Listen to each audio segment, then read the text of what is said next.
या श्रीस्वयं सुकृतिनां भवनेष्वलक्ष्मी पापात्मनां कृतधियां हृदयेषु बुद्धि श्रद्धा सतां कुलजनप्रभवस्य लज्जा तां त्वां नताः स्म परिपालय देवि विश्वम् किं वर्णयाम तव रूपमचिन्त्यमेतत् किं चातिवीर्यमसुरक्षयकारि भूरि किं चाहवेषु चरितानि तवानियानि सर्वेषु देवसुरदेवगणादिकेषु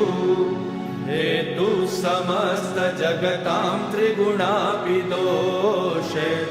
न ज्ञायसे हरिहरादिभिरप्यपारा